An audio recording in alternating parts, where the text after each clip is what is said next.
people. Que pasa, sa, say what they do. Now this video is called TEEF, and more TEEF as it pertains to some government officials, as it pertains to some politician, as it pertains to some thieving company, and I am speaking specifically about the JPS.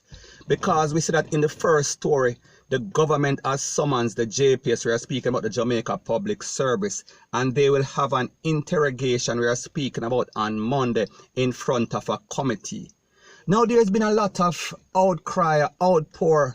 A lot of persons have been complaining about some exorbitant, we are talking about some high, we are talking about some padded light bill as it pertains to their house and businesses. And it seems as if the government is finally hearing the cry, or it seems like that, because it seems as if they are now ready for basically listen to the cries of the people and see people and persons in Jamaica have been robbed. We are speaking about barefaced by the Jamaica Public Service for months and years and decades. However, Jamaica has not done anything. However, we see that of lately, they've been coming up with, we are speaking about the Office of Utility Regulation, OUR. They say that they've been getting a lot of complaints. We are speaking about in excess of 209% increase in complaints in the last 3 months or so. And also in an online survey, there has been in excess of 1,700 persons complaining in about a month or two. So people, we are speaking about something that is getting out of hand. We are speaking about some bills that have been ridiculous. We are speaking about for decades. However, it seems like Jamaica people can't get no justice. So the point that I am trying to make is that if you've ever had any experience of getting any high JPS bill, or even want to query that bill and went down to their office to launch some sort of complaint, you are always going to pay. It is never going to end up in your favor. So therefore, you are going to pay today, or they are going to put you on some sort of plan. And if you don't pay, your light is going to get cut off. So therefore, you are going to be between a rock and a very hard place. Whichever way you want to take it, fly high or fly low, you have to pay them, point blank and period.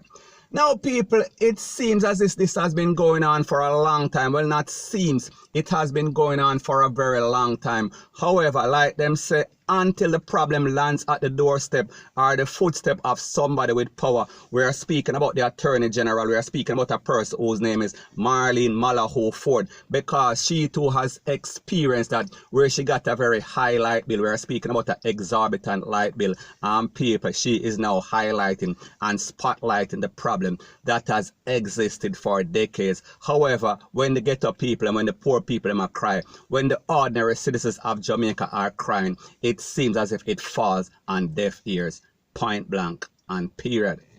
Now, we've always heard the complaint of the JPS and persons working at the JPS. We are speaking about their officials. We are speaking about their top people. They're always complaining that they are losing a lot of money, multi-millions of dollars, because of theft, and people are throw up all sort of wire, rate, lele, blue, blah, bling. But the truth and the fact that if you check their book, they might not be making as much money as they would have liked or anticipated. However, they are still making a killing in a Jamaica. We are talking about in an excess of hundreds or a couple of tens of millions of dollars, and may I talk about US. So therefore, they are a very profitable company.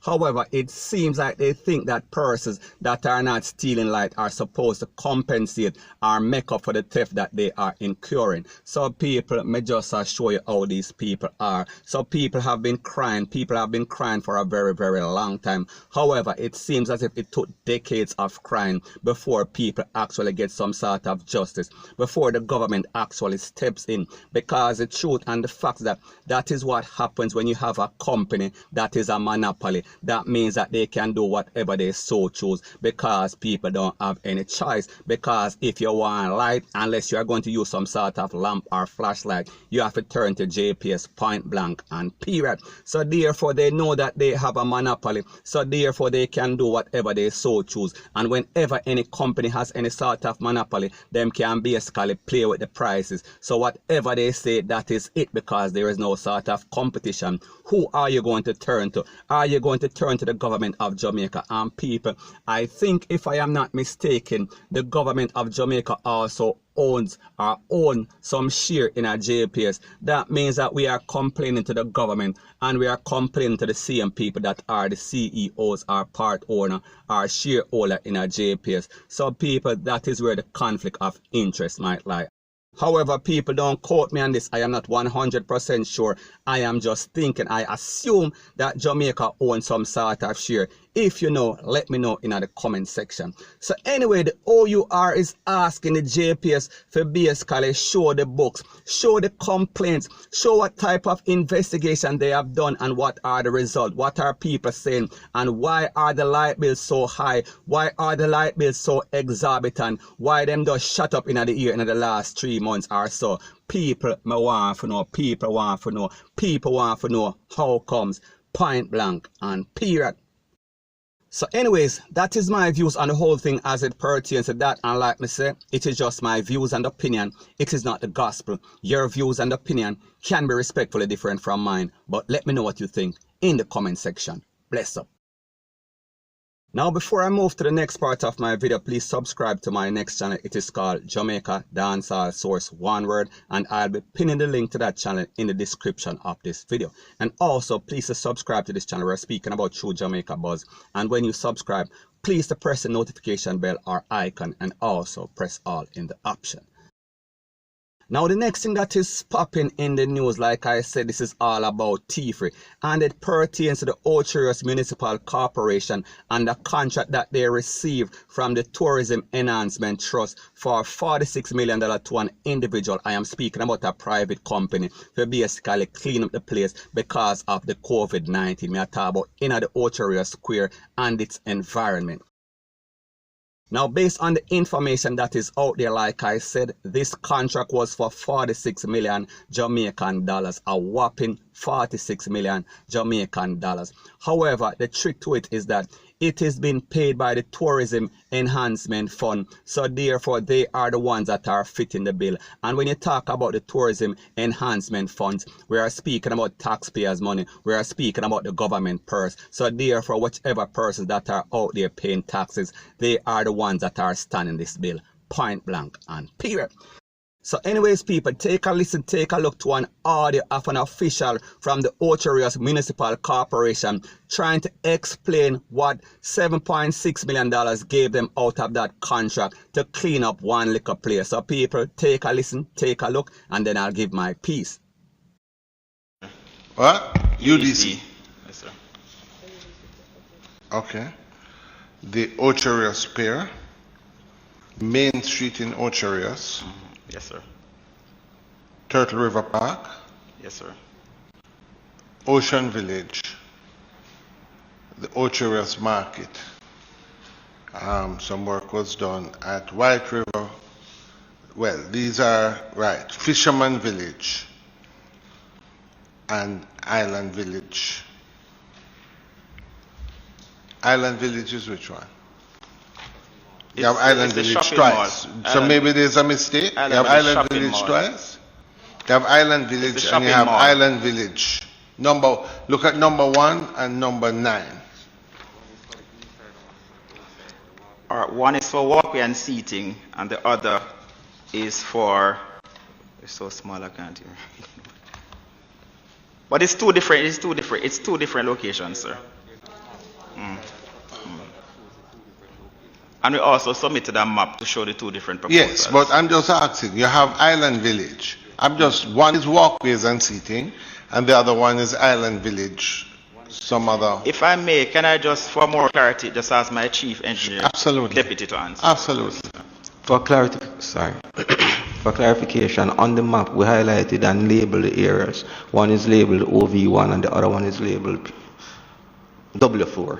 Yes. On the map in the proposal. One is Yeah, but we can speak about it. One is Island Village, walkways and seating. Yes. And the other one is what? In the location of OV map as identified on the map that was submitted. Yeah, but could you just tell us what it is? What is the second Island Village? No, it's the same Island Village, but it's two different areas on the map where we highlight. So you're saying you divided Island Village in two?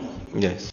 All right. So I'm just saying, and what was done? You would have cleaned up and sprayed some sanitizer? Extensively, yes. Okay.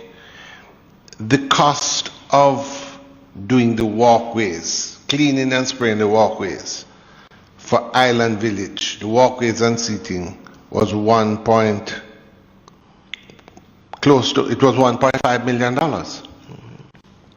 To clean, no construction or anything, just the cleaning and sanitizing of Island Village Part 1 was 1.5 million. Am I correct? Yes.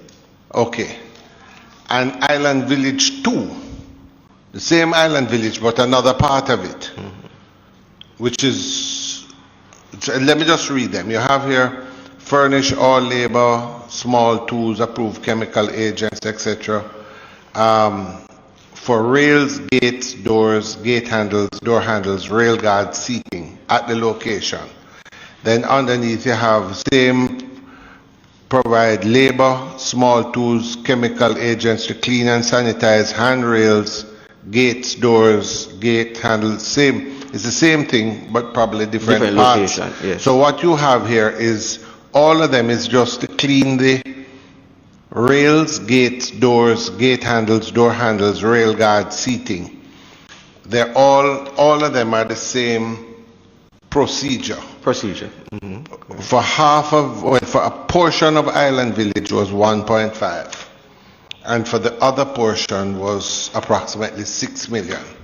So you spent $7.5 million cleaning the handrails, gates, doors, etc. of Island Village. The description may say handrails, but it's far more. It's far more because. Well, tell us, because I think we're all interested. Utilizing, we have some pictures. Yeah, but we've seen the pictures, but maybe you can tell us. You have not. Sorry, the picture. There was only a portion of the pictures that was first submitted along with the documents because it's a lot of pictures. People, let me explain to you something what happens in Jamaica. A lot of these government officials, they have Jamaica money, taxpayers' money, the government purse, and they play with it. That is exactly what is going on. And I am speaking about the Tourism Enhancement Fund. So therefore, them know somebody working in the Ocherius Municipal Corporation. They give them the money and they issue out a contract to their friend, and then afterward them get some money under the table. Because people, whichever way you want to look at it, upside down, sideways, backways, it is still a lot of money. We are talking about $46 million to clean up a little town. We are talking about Ocherius. And specifically, they spend in excess of $7.5 million in just one location. I am speaking about Island Village. And he could not even explain. So basically, he might tell you so them spend $7.6 million, which is in excess of about $60,000 to clean up some handrail, doorknob, door, railing, rete, lele, blue, blah, bling. A lot of BS, a lot of liquor work, and it costs the government of Jamaica taxpayers' money. We are talking about in excess of $7.5 million and a total contract of $46 million. So therefore, you know, say somebody is getting paid under the table, because the truth and the fact that if it was simple mathematics and easy common sense, it does not take $46 million to do the work that they claim that they did. We are speaking about especially when they are using this little cheap chemical from the Chinese wholesale them, and I talk about them and clean up the place. They are not using some sort of expensive agents or expensive chemical. They are going to use the cheapest chemical that them can find that might even destroy the rails and even bad color them. So the point that I am trying to make is that don't listen to these government officials and these crooks in high places, because they are just stealing. They are a set of people that want to live some sort of high life. They want to live and follow the Jones. However, they don't have the skill set. They are not doing their job, and they are being paid. We are speaking about too much money for their performance. So therefore, if they were being paid on a performance basis, they would have made minimum wage point blank and period. And what makes this contract even more ridiculous is the fact that a contract was also given to the Portmore Municipal Corporation and people. They were basically doing the same thing and even a bigger area, and it costs a whopping between $300 and something thousand to $400 and something $1,000. So people, when we do the maths and talk about $400,000 versus $46 million, people, we are talking about 1,000% increase over one place versus the next place. So we are speaking about it costs Ocherius 1,000% more versus what it costs. We are speaking about Portmore. So people, you tell me, do the simple maths. It is like 1, 2, 3. If something wrong, if these people are not a set of thief, point blank and period. So anyways, people, that is my views on the whole thing as it pertains to that. And like me say, it is just my views and opinion. It is not the gospel. Your views and opinion can be respectfully different from mine. But let me know what you think in the comment section. Bless up.